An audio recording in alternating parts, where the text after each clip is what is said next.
ঠিক আছে।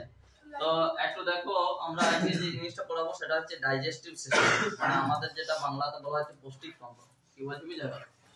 তো এখানে আমরা সকাল থেকে রাত পর্যন্ত যে ধরনের খাবারগুলো খাচ্ছি সেই খাবারগুলো যে কোনো প্রকারে ডাইজেস্ট হচ্ছে এবং তার ফলে আমরা সুস্থ স্বাভাবিক আছি এবং আমরা আমাদের শক্তি বা যে ধরনের আমাদের প্রয়োজনীয় গুণাবলী সেগুলো পাচ্ছি খাবার থেকে। ঠিক আছে। তো এখানে ফার্স্ট আমরা দেখো ছবির উপরের পোরশনে আমরা কি লিখেছি, মুখছিদ্র, অর্থাৎ আমরা যে মুখ দিয়ে খাবারটা খাচ্ছি দ্যাট ইজ মুখছিদ্র। এই মুখছিদ্র দিয়ে আমরা খাবারটা গ্রহণ করছি। একটা জিনিস দেখো, সকাল থেকে আমরা যে খাবারগুলো খাচ্ছি তার মধ্যে যে খাবারের তিনটা বিভাজন করা হয়েছে, একটা হচ্ছে কার্বোহাইড্রেট বা শ্বেতসার জাতীয় খাবার, একটা হচ্ছে প্রোটিন, আর একটা হচ্ছে ফ্যাট জাতীয় খাবার। তাছাড়া আমরা জল খাচ্ছি, ভিটামিন খাচ্ছি আর মিনারেলস খাচ্ছি। জল, ভিটামিন এবং মিনারেলস এই তিনটা কিন্তু আমাদের অত্যন্ত সরল প্রকৃতির খাবার, যার জন্য ডাইজেশনের মিনারেলস মানে খনিজ, যেমন তুমি জলের মধ্যে জলটা যেটা খাচ্ছ জলের মধ্যেও খনিজ আছে। ঠিক আছে।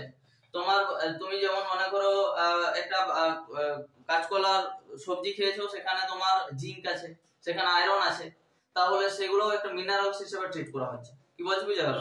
তুমি দুধ খাচ্ছ, সেখানে ক্যালসিয়াম আছে, সেটাও মিনারেলস হিসেবে ট্রিট হচ্ছে। কি বলছি বুঝা গেল?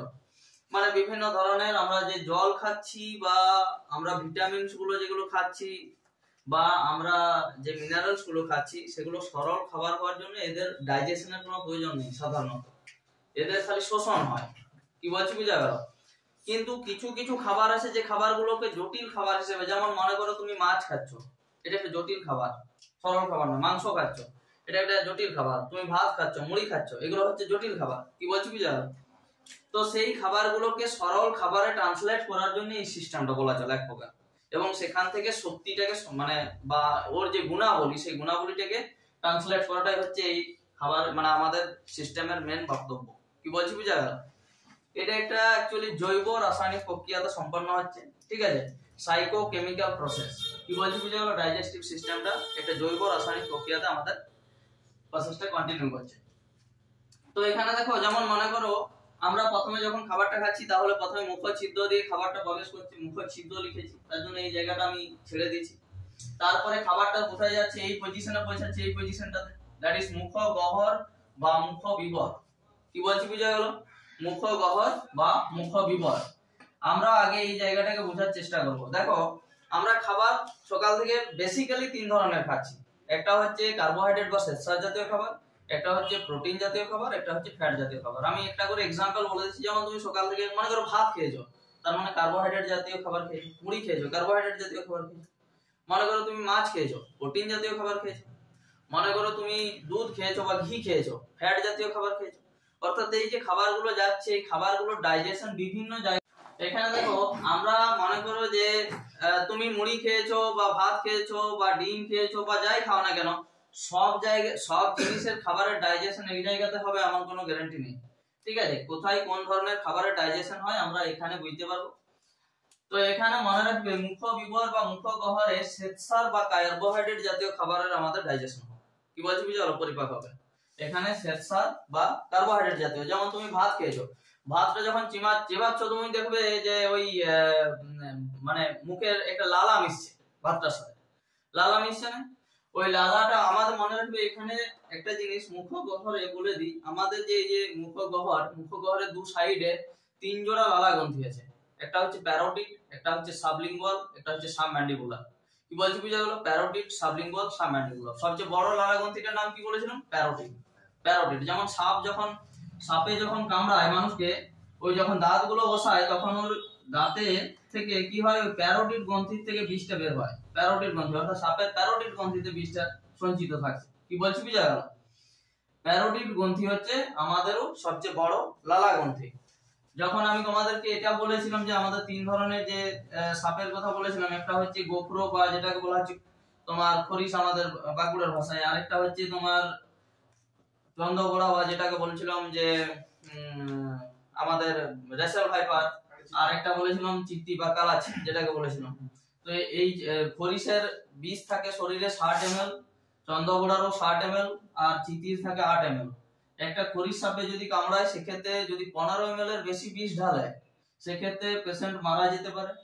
15 ml এর বেশি বিষ ঢাললে মারা যাবে, তার আগে কিন্তু বেঁচে যাবে, যার জন্য ঝাড়ফুঁক অনেক সময় বেঁচে যায়। একই ভাবে শিয়াল চাঁদার ক্ষেত্রেও যদি মনে করো তোমার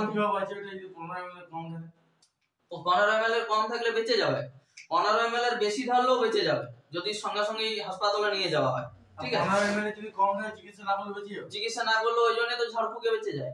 ঠিক আছে, ঝাড়ফুঁকে বাঁচে না। কি বলছি চলো, ওর শরীরে বিষটা কম গেছে, অর্থাৎ মনে করো তোমাকে একটা ছোবল মেরেছে, সেই ছোবলেও 15 ml বিষ ঢালতে পারেনি, তাহলে ছোবলে যদি 15 ml বিষ ঢালতে না পারে তাহলে সে কিন্তু এমনিই বেঁচে যাবে। ঠিক আছে, যদি সে হার্ট ফেল না করে ভয় যে আমাকে সাপে কামড়ে যেমন মরে যাবো। ঠিক আছে, বেশিরভাগ ক্ষেত্রে পেশেন্ট হার্ট ফেল করে মারা যায়, বিষে নয়। তো সেই একই জিনিস। আর আমাদের কালাজ বা যেটা চিতি বলছি, সেই চিতিতে যেটা সাইলেন্ট কিলার বলা হচ্ছে, সেটা কিন্তু 1 ml বিষ ঢাললেই মারা যাবে মানুষ। ঠিক আছে, মানে বুঝতে পারছি এটা বিশাল ভয়ঙ্কর সাপ। যাই হোক, আমাদের সেটা নিয়ে বিষয় নেই। তাহলে আমরা কি বললাম, আমাদের মুখ্য গহ্বর বা মুখ্য বিবরে এই পজিশনে 3 জোড়া লালা গ্রন্থি আছে, প্যারোটিড, সাবলিঙ্গুয়াল, সাবম্যান্ডিবুলার। ওখান থেকে লালা নিঃসরণ হচ্ছে আমাদের প্রত্যেকদিন বলছি প্রায় 1.5 লিটার লালা নিঃসরণ হয়। কত লিটার? 1.5 লিটার লালা নিঃসরণ হয়। ঠিক আছে, তাছাড়া এখানে আরেকটা অ্যাক্টিভিটি বলি, লাইসোজোম। ঠিক আছে, লাইসোজোম তোমরা দেখবে যখন কোর্স করেছিলাম সেখানে বলেছিলাম লাইসোজোম কোষ সংজ্ঞানুর কথা, যেটাকে বলা হচ্ছে অ্যাটম বোম অফ সেল অথবা সুইসাইড ব্যাগ অফ সেল বলেছিলাম। কি বলেছিলাম? অ্যাটম বোম অফ সেল অথবা সুইসাইড ব্যাগ অফ সেল। ঠিক আছে, তো কি করছে, ওর অ্যাক্টিভিটি কি, তুমি যখন একটা খাবার খাচ্ছ, মনে করো তোমাকে কোনো ঠাকুরথানে গেছো, প্রসাদ দিয়েছে, প্রসাদটা তুমি হাত ধোয়া থাকেনি ওই অবস্থায় নিয়ে এরকম করে খেয়ে নিলে, তাহলে তোমার হাতে যে জীবাণুগুলো ছিল প্রসাদের সাথে চলে গেল মুখে। তো ওই জীবাণুটাকে ধ্বংস করার কাজটা ওই আমাদের লাইসোজোম করবে। কি বলছি বুঝা গেল? জীবাণুটাকে ধ্বংস করার জন্য ওই খাবারটার সাথে মিশে পড়ে ওই জীবাণুটাকে ধ্বংস করে দেবে। অনেক সময় দেখবে বাচ্চাদের, আমি বলেছিলাম যে বাচ্চাদের বেশি লালা নিঃসরণ হয়, মুখ থেকে লাল পড়ে না বাচ্চাদের। এটার কারণ কি, বাচ্চারা সবসময় কি হাত ধুয়ে পরে মুখে আঙুলটা হাতটা ঢুকায়, ওরা সবসময় অনবরত আঙুল ঢুকাতে থাকে মুখে, যার ফলে কি হয়, বাইরের যে জীবাণুগুলো হাতে লাগছে সেই জীবাণুগুলো কি হচ্ছে, মুখে প্রবেশ করছে, আর ওই জীবাণুগুলোকে ধ্বংস করার জন্য লাইসোজোমটা নিশ্চিত হচ্ছে, যার ফলে ওদের বেশি লালা নিঃসরণ। আমরা অনেক সময় এটাও দেখেছি যে আমরাও যখন ঘুমাই তখন বালিশ ভিজে যায় ঘুমানোর সময়।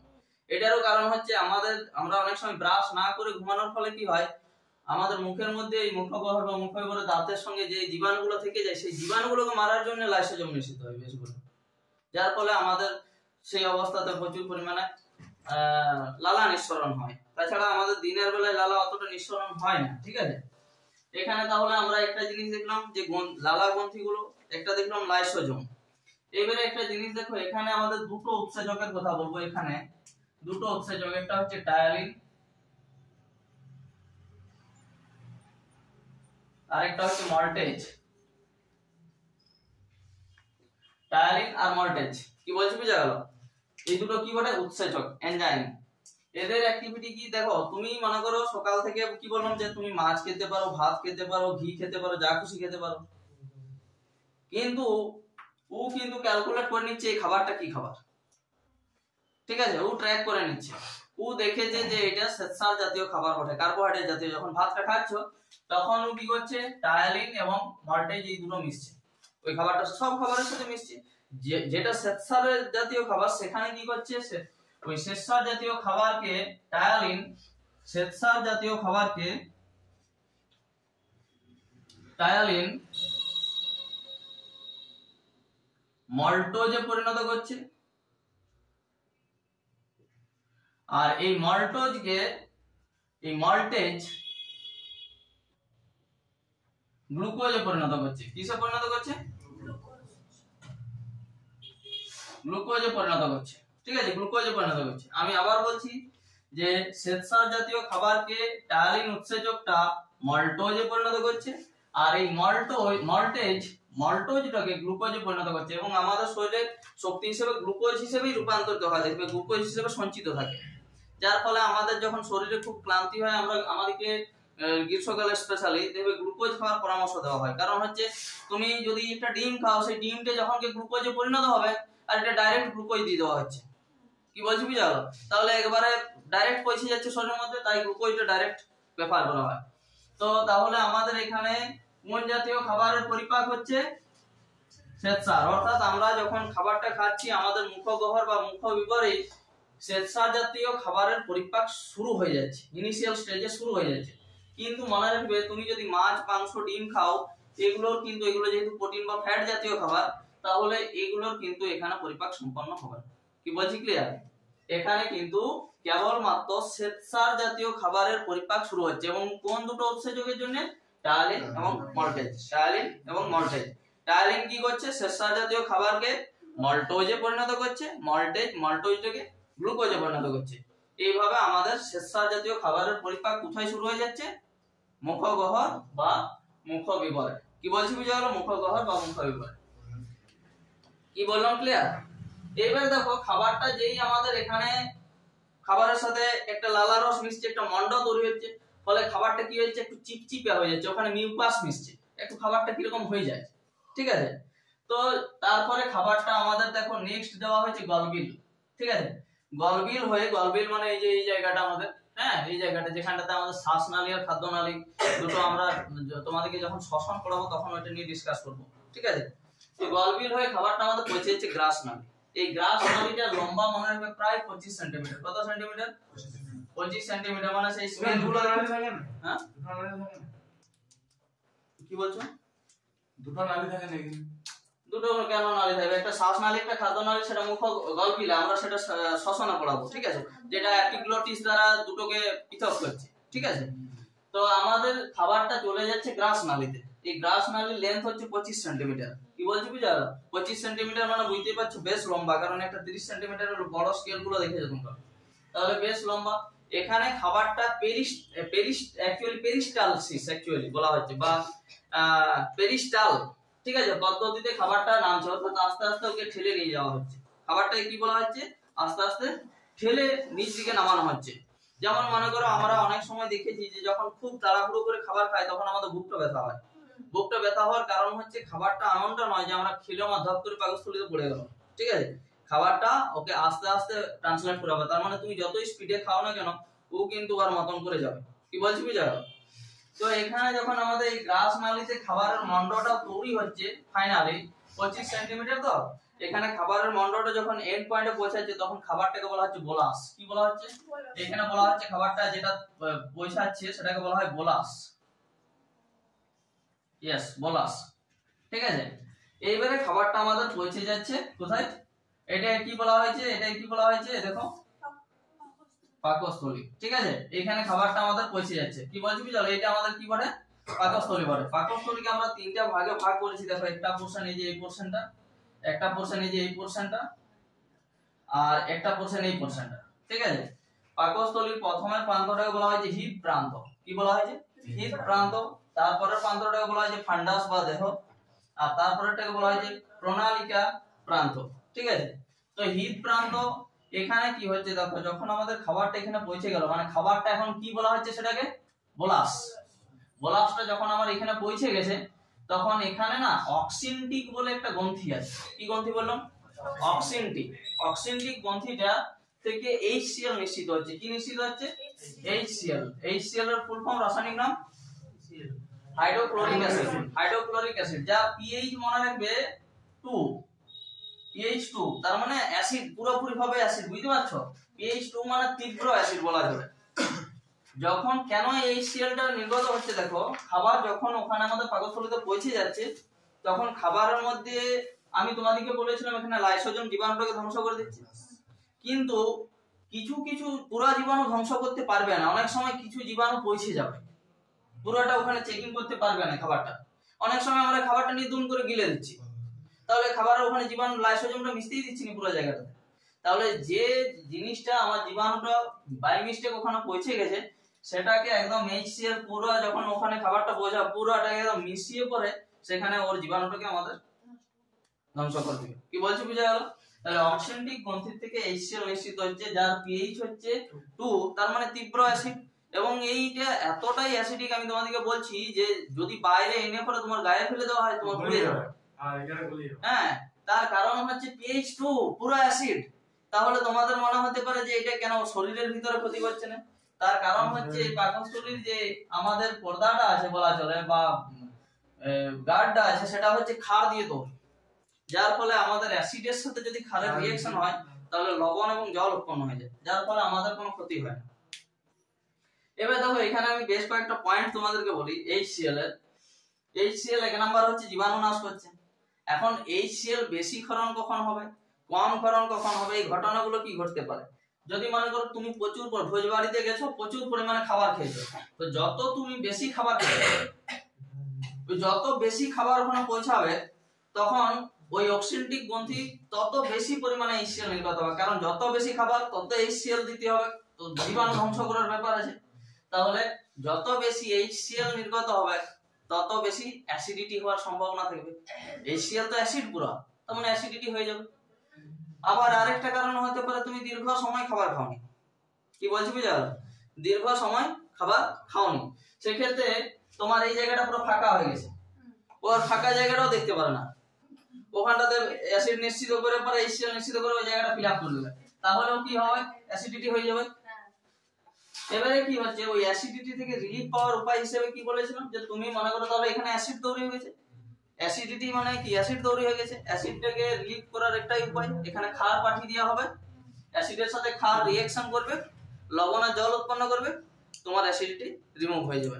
যার জন্য ডাক্তারবাবু যে ওষুধটা দেয় দেখবে সেটা নো ডাউট কোনো একটা ক্ষারীয় ওষুধ থাকবে, ইনো বলো বা যে কোনো ম্যাগনেসিয়াম হাইড্রোক্সাইড বলো, এগুলো সব ক্ষার জাতীয় ওষুধ। তার জন্য সঙ্গে সঙ্গে এটা যখনই পৌঁছে যাবে ওটা রিলিফ দিয়ে দেবে।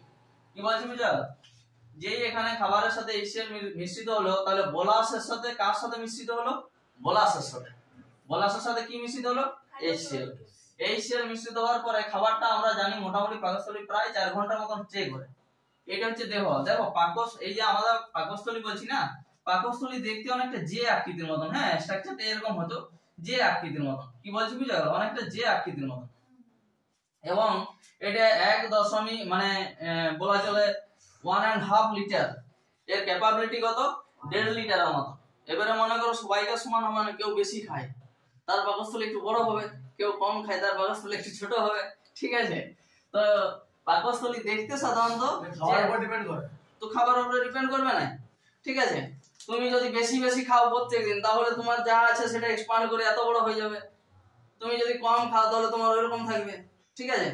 তো যে আকৃতি হয় এবং 1.5 লিটার মানে একটা স্বাভাবিক ক্যাপাবিলিটি বলছি, ঠিক আছে। তো এখানে আমার প্রায় 4 ঘন্টা খাবারটা স্টে করছে, খাবারটা ভালো করে HClটা হচ্ছে, হ্যাঁ মিশছে।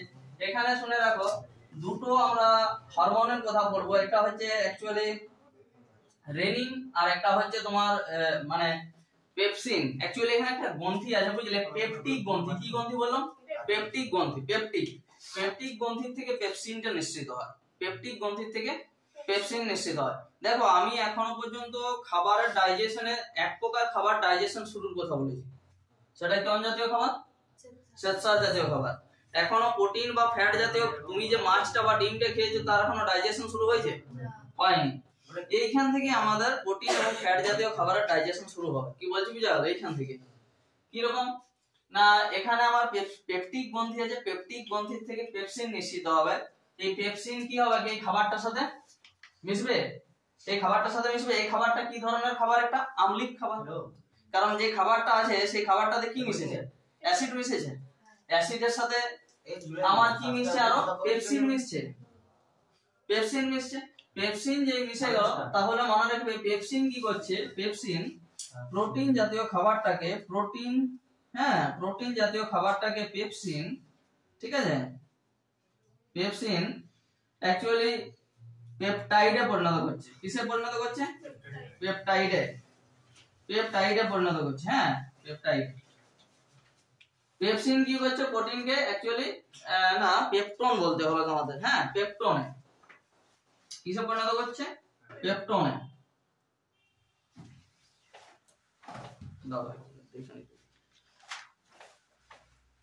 পেপটনে পরিণত করছে, ঠিক আছে। তো আমাদের পেপটনে পরিণত করছে কোন জায়গাতে, তাহলে পাকস্থলীতে। অর্থাৎ যদি তোমাকে বলে প্রোটিন জাতীয় খাবারের পরিপাক কোথায় শুরু হয়, না তোমরা বলবে পাকস্থলীতে, ঠিক আছে। অত স্পেসিফিক তোমাদের জিজ্ঞেস করবে না, তাহলে তোমরা বলবে পাকস্থলীতে। সেখানে কে কোন উৎসেচকটা আমার সিক্রেশন করছে, পেপসিন। পেপসিন প্রোটিনটাকে কি করছে, পেপটনে পরিণত করছে। আর একটা জিনিস রেনিন নিশ্চিত হয় এখানে, রেনিন বুঝলে, রেনিন, রেনিন কি করছে দেখো, রেনিন দুধকে দইয়ে পরিণত করে। কি বলছি? দুধকে রেনিন, ঠিক আছে, রেনিন দুধকে দইয়ে পরিণত করে, ঠিক আছে, দইয়ে পরিণত করে। যেমন মনে করো আমরা দেখবে যে দুধ খাচ্ছ তুমি, তোমার ওইটা ডাইজেশন হয়ে যাচ্ছে, কিন্তু দেখবে সিম্পল জিনিস, বাচ্চা ছেলে যখন দুধ খাচ্ছে, মাতৃদুগ্ধ ওরা দই দেয়। দই দেওয়ার কারণ হচ্ছে ওই রেনিনটা ওই দুধটাকে দইয়ে ট্রান্সলেট করছে। কিন্তু যখন আমাদের বয়স হয়ে যাবে তখন আর এই রেনিনটা নিশ্চিত হবে না। কি বলছি বুঝা গেল? এই রেনিন যেহেতু নিশ্চিত হবে না, তাই বয়স্করা যদি দুধ খায় তাদের ডাইজেশন হবে না।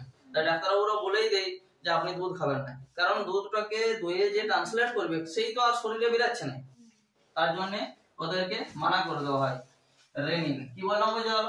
এবারে একটা জিনিস দেখো, এখানে খাবার যদি তুমি বেশি পরিমাণে খাও তাহলে তোমার ঘুম পাবে। কি বলছি বুঝা গেল? কেন ঘুম পাবে? তার কারণ তোমার যখন এখানে বেশি পরিমাণে খাবার চলে গেছে, তোকে একে তো ডাইজেশন করতে আমার শুরু করে দেবে, এখানে ডাইজেশন প্রক্রিয়া তো এখানে শুরু হয়ে যাবে, প্রোটিন এবং ফ্যাট জাতীয়। তো খাবার যখন আমার বেশি চলে গেছে তখন আমার ওই যে এই যে মনে করো আমি তোমাদের সাথে চিল্লাচ্ছি, আমি এটা আগেও বলেছি যে আমার সবচেয়ে বেশি এখন কাজ কোন জায়গার হচ্ছে? মুখের চোয়ালের হচ্ছে, জিভের হচ্ছে। তাহলে এর বেশি শক্তি দরকার। আমার ওই পায়ের আঙ্গুলে যে শক্তিটা বা আমার ক্যালোরিটা তৈরি হচ্ছে, ওই শক্তির দরকার নেই এখন। তাহলে গলগি বডি কি করছে? গলগি বডি আমার শরীরের ওখান থেকে শক্তিটাকে এনে এখানে পৌঁছে দিচ্ছে, তবেই আমি বেশিক্ষণ লেকচার দিতে পারবো, নইলে পারবো না। তো একই ভাবে আমার মনে করো যখন আমি বেশি পরিমাণে খাবার খেয়ে নিয়েছি তখন আমার এখানে প্রচুর শক্তি দরকার, কারণ খাবারটাকে ডাইজেস্ট করতে হবে। তখন কি করবে? গোটা শরীর থেকে, হাত পা শরীর থেকে ওই গলগি বডি শক্তিটাকে নিয়ে এসে এখানে পৌঁছে দিবে। পৌঁছে দিয়ে কি হবে? তখন এইখানে পৌঁছে গেছে শক্তিটা, তখন ঘুম পাবে, কারণ এগুলো তো একদম দুর্বল হয়ে গেছে হাত পা, ঠিক আছে, তখন একটু শুই, ঠিক আছে। তো যাই হোক, এখানে দেখো তাহলে আমাদের এখানে আমরা যে জিনিসগুলো বললাম, কি বললাম ক্লিয়ার? একটা হচ্ছে অ্যাসিডিটি কেস, একটা বললাম যে আমাদের যে HCl নিঃসরণের কেস, জীবাণু নাশ করার, ঠিক আছে। একটা হচ্ছে যে আমাদের দুধকে দইয়ে পরিণত করছে রেনিন, পেপসিন প্রোটিনকে পেপটনে পরিণত করছে। এছাড়াও এখানে মনে রাখবে লাইপেজ একটা উৎসেচক, যেটা ফ্যাটকে ফ্যাটি অ্যাসিড ও গ্লিসারলে পরিণত করে। কি বললাম? ফ্যাট জাতীয় খাবারকে লাইপেজ, হ্যাঁ, লাইপেজ, ফ্যাটি অ্যাসিড ও গ্লিসারল, এগুলি তোমাদেরকে মনে রাখতে হবে, কিন্তু গ্লিসারলে পরিণত করছে। আচ্ছা একটা জিনিস বলো, এবং খাবারটা যখন ফাইনালি এখানে পৌঁছে গেল, কি বলছি বুঝালো? খাবারটা যখন পাকস্থলীর শেষ প্রান্তে পৌঁছে গেল তখন সেই খাবারটাকে কি বলা হচ্ছে? কাইম বলা হচ্ছে। কি বলা হচ্ছে? কাইম। কি বলা হচ্ছে? কাইম। হ্যাঁ, কাইম বলা হচ্ছে। এবারে দেখো এখানে এই যে খাবারটা পৌঁছেছে বা খাবারের মন্ড, ওটা তো একটা খাবারের মন্ড। সেই খাবারের মন্ড যেটা পৌঁছেছে, সেই খাবারের মন্ডটা কি ধরনের হবে? অ্যাসিডিক হবে না বেসিক হবে? মানে ক্ষার জাতীয় হবে না অম্ল জাতীয় হবে? অম্ল, কারণ হচ্ছে ওর সঙ্গে HCl মিশে আছে না খাবারটাতে। যার ফলে আমরা দেখবো অনেক সময় যখন ভমিটিং হয়, বমি হয়, বমি হলে কি হয়? খাবারটা পাকস্থলী থেকে যখন বেরিয়ে আসে তখন একটা ঝাঁঝালো গন্ধ আসে। ওই ঝাঁঝালো গন্ধটা আর কিছুই নয়, এটা HCl এর তীব্র ঝাঁঝালো গন্ধটা। এবং দেখবে একটা জ্বালা জ্বালা করে, জ্বালা করার মেন কারণ হচ্ছে HCl টা। অর্থাৎ ভমিটিংটা কিন্তু ভালো জিনিস নয়। ভমিটিং হচ্ছে যে কোনো বড় রোগের প্রথম একটা লক্ষণ। কি বলছি বুঝা গেল? তো সুতরাং এটা হয়, কি বললাম ক্লিয়ার? এখানে যে খাবারটা পৌঁছাচ্ছে সেই খাবারের যে ফাইনাল স্টেজটা সেটাকে কি বলা হচ্ছে? কাইম। এবারে খাবারটা যখন, শুনে রাখো, আমাদের এখান থেকে যে আমি একটু ভালো করে দেখো, এখান থেকে আপ ওই যে নালীটা চলে এসেছে, এই নালীটা যে চলে এসেছে এতটা পর্যন্ত, এটাকে বলা হচ্ছে ক্ষুদ্রান্ত, স্মল ইন্টেস্টাইন। কি বলছি? ক্ষুদ্রান্ত, ঠিক আছে। এই ক্ষুদ্রান্তে কিন্তু যা ডাইজেশন করার কমপ্লিট করে দিবে। তাহলে দেখো অলরেডি যদি বলে শেষা জাতীয় খাবারের ডাইজেশন কোথায় শুরু হচ্ছে? মুখগহ্বর বা মুখবিবরে। প্রোটিন বা ফ্যাট জাতীয় খাবারের ডাইজেশন শুরু হয়ে গেছে অলরেডি পাকস্থলীতে, ঠিক আছে। এবারে আমাদের যে জিনিসটা শুরু হচ্ছে সেটা হচ্ছে যে আমাদের ক্ষুদ্রান্ত। এই ক্ষুদ্রান্ত প্রায় বলছে 6 মিটার লম্বা। 6 মিটার, ভাবতে পারছো? 1 মিটার মানে 3 ফুট 3 ইঞ্চি প্রায়। 6 মিটার মানে তোমার এখান থেকে যদি বেশি আসে, হ্যাঁ, ওই যে ছাগলটা কাটা হয় ভুঁড়িটা দেখেছো, ওই রকম সবাইকার পেটে আছে, ঠিক আছে, এরকম এরকম এরকম এরকম করে। কি বলছি বুঝা গেল? 6 মিটার লম্বা, মানে 6 মিটার প্রায় 20-22 ফুট হবে। হ্যাঁ, ডিএনএটা কত বড়? কিটা ডিএনএ কি জানি না আমি, তুমি কি বলছো? হ্যাঁ, ইয়ার বিধান যা পড়া বলছে যা বলবে অথেন্টিক বলবে। ঠিক আছে, আমি কি বলছি শোনো, যে এখানে আমাদের যে খাবারটা পৌঁছাচ্ছে সেই খাবারটাকে বলা হচ্ছে কাইম। কাইম যেই শুনে রাখো ক্ষুদ্রান্ত পৌঁছাচ্ছে, ক্ষুদ্রান্তের আবার একটি পছন্দের জিনিস হচ্ছে ক্ষুদ্রান্ত ক্ষার জাতীয় খাবারকে পছন্দ করে না, মানে অ্যাসিড জাতীয় খাবারকে পছন্দ করে না, ও ক্ষার জাতীয় খাবার পছন্দ করে। কিন্তু এখানে যে কাইমটা পৌঁছেছে সেই কাইমটা কি ধরনের অ্যাসিড, তাহলে এ তো মহা মুশকিল কাণ্ড, এই তো অ্যাসিড পছন্দ করে না, এই ক্ষার পছন্দ করে। আর যেটা এসছে সেটা কি আসছে, অ্যাসিড আসছে, তো অ্যাসিড জাতীয় খাবার আসছে। তো তার জন্য এখানে দুটো একটুকু সাইলেন্ট, এখানে দুটো গুণ ইয়ে আছে, ঠিক আছে, হরমোন আছে। কি বলছি বুঝা গেল? দুটো হরমোন, আমি তোমাদের দুটো হরমোনের নাম বলছি, একটা হচ্ছে কোলেসিস্টোকাইনিন আর একটা হচ্ছে সিক্রেটিন। কি বলছি? কোলেসিস্টোকাইনিন আর সিক্রেটিন। এইটা হচ্ছে কোলেসিস্টোকাইনিন, বুঝলে? এই কোলেসিস্টোকাইনিন তোমাদের দেখো এখানে একটা ছবি এঁকেছি, এই ছবিটা হচ্ছে আমাদের লিভারের ছবি। লিভার সাধারণত আমাদের কোন দিকটায় থাকে তোমাদেরকে একটু বলে দিই। লিভার সাধারণত আমাদের ডান দিকে থাকবে। কোন দিকে? ডান দিকে। আমাদের এখানে মধ্যচ্ছদা আছে, মধ্যচ্ছদা বা যেটাকে আমরা বলেছিলাম যে কি বলেছিলাম ওখানে মধ্যচ্ছদা, ডায়াফ্রাম। কি বলেছিলাম? ডায়াফ্রাম। হ্যাঁ, আমি বলে দিচ্ছি মধ্যচ্ছদা, আমি তোমাদেরকে এটা বলবো যদি না পড়েছি। তো মধ্যচ্ছদা বা ডায়াফ্রামের কাজ হচ্ছে আমাদের যে যে মনে করো নিঃশ্বাস প্রশ্বাস যে প্রসেসটা চলছে, এই যে নিচ্ছি, এই যে নিলাম, এটা কি করলো? ডায়াফ্রাম উপর দিকে আমাদের প্রেস করলো, লাংসটাকে ছাড়ছি, মানে হচ্ছে ও নিচে, ডায়াফ্রাম নিচে নামছে। মধ্যচ্ছদা বা ডায়াফ্রাম যেটা বলছি সেটা একটা মাংসল পদ, ঠিক আছে? ওই মাংসল পদটাই আমাদেরকে নিঃশ্বাস প্রশ্বাস নিতে সাহায্য করছে। অর্থাৎ আমরা যে এটা নিচ্ছি, ও কিন্তু উপর দিকে প্রেস করছে, তো আমরা নিতে পারছি। যদি ও না প্রেস করতে পারে আমরা নিতে পারবো না, মারা যাবো। যার ফলে যখন আমি তোমাদেরকে বলেছিলাম যে যখন অ্যাক্সিডেন্ট ঘটে যদি ডায়াফ্রামটা, ওটা তো একটা মাংসল পদ, ওটা যদি কোনোভাবে একটু ক্র্যাক হয়ে যায় তাহলে কিন্তু সে ওখানে স্পট ডেথ হয়ে যাবে। অর্থাৎ কোনো রক্তপাত হবে না, সে মারা যাবে। কারণ ভিতরে তার ইন্টারনাল ড্যামেজ যেটা হয়েছে, ডায়াফ্রামটা ফেটে গেছে, কোনোভাবে ক্র্যাক হয়ে গেছে, ঠিক আছে? তখন সে কিন্তু কি করবে, ডায়াফ্রাম যেহেতু ড্যামেজ হয়ে গেছে, ও যে এটা নিবে, এটা যে ছাড়বে, ওটাই তো কাজ করছে না, তাহলে সে মারা যাবে ওখানে স্পটে। যার জন্য এটা মহিলাদের ক্ষেত্রে যখন প্রেগন্যান্সি পিরিয়ডে থাকে তখন দেখবে যে আমি বলেছিলাম যে আমাদের ওদের কি হয়, যখন বেবি থাকে তখন এখানে এইটা কাজ করে না, এই ডায়াফ্রাম কাজ করতে পারে না। যার ফলে ওদের স্পেশাল ক্যারেক্টারস আছে, এখানে রিডস আছে, ও তখন এই রিডস গুলো দিয়ে পুরো প্রেস করে পরে লাংসটাকে আপ এন্ড ডাউন করে।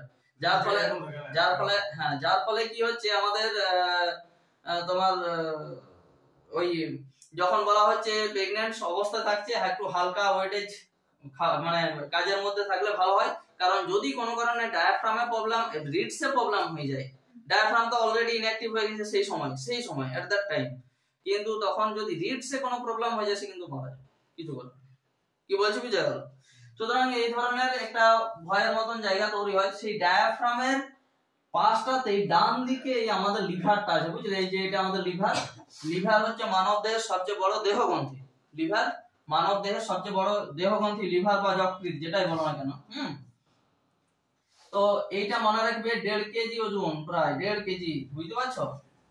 1.5 কেজি ওজন। এবং লিভার হচ্ছে এমন একটা জিনিস যেটা সবচেয়ে সেল ডিভিশন, মানে হিউম্যান বডি সবচেয়ে ভালো সেল ডিভিশন এই লিভার হয়, ঠিক আছে? এখানে এর অ্যাক্টিভিটি কি, কাজ কি?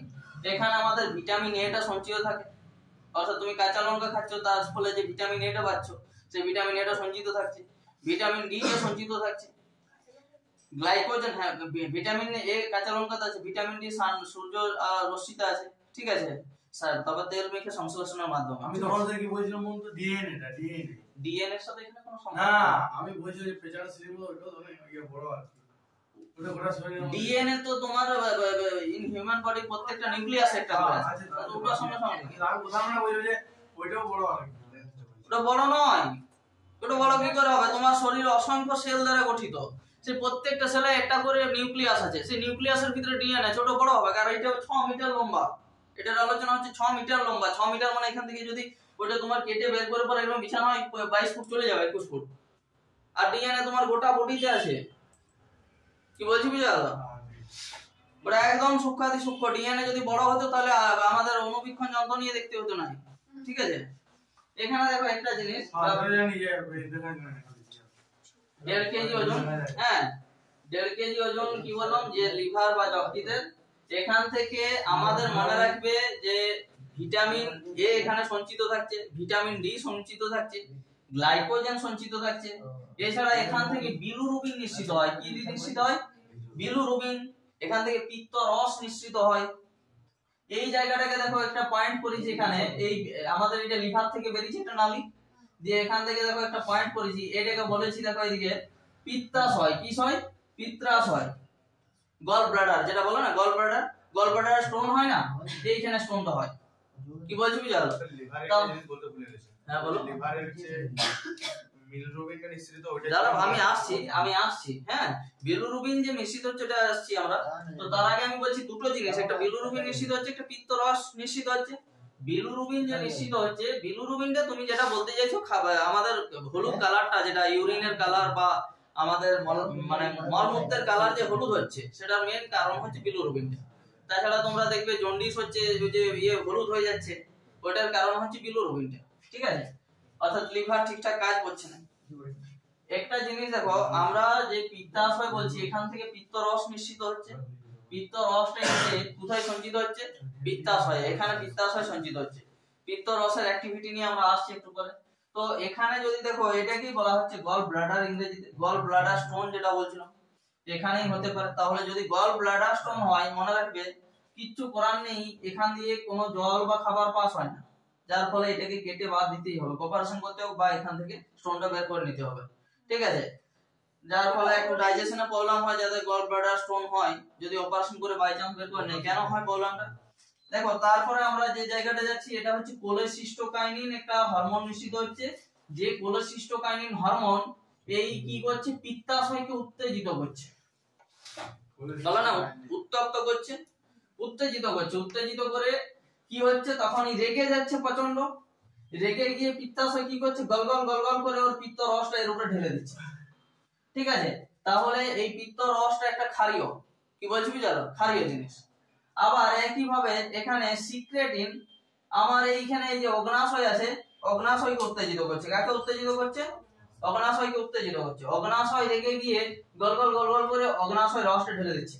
মনে রাখবে, এই পিত্ত রসটা ফ্যাট জাতীয় খাবারের পরিপাকে সাহায্য করে। ফ্যাটকে ফ্যাটি অ্যাসিড আর গ্লিসারলে যেটা পরিণত করছে। ঠিক আছে? আর এখানেও আমাদের যে অগ্নাশয় রসটা তিন ধরনের খাবারের পরিপাকে সাহায্য করছে। কি বলছি বুঝা গেল? আমরা আসছি একটু পরে। তাহলে দেখো, এই অগ্নাশয় রসটাও একটা, কিন্তু মনে রাখবে আমাদের হ্যাঁ, অগ্নাশয় রসটা একটা ক্ষারীয়। ঠিক আছে? এবং অগ্নাশয় আমাদের মানবদের একটা মিশ্র গ্রন্থি বটে। ঠিক আছে? তো অগ্নাশয় রসটা যখন এখানে ক্ষারীয় ঢেলে দিচ্ছে, এখানেও ক্ষার ঢালছে, তাহলে এই অ্যাসিড জাতীয় খাবারটা কি হচ্ছে? হালকা ক্ষারীয় হয়ে যাচ্ছে। প্রচুর পরিমাণে ঢালছে, বুঝলে?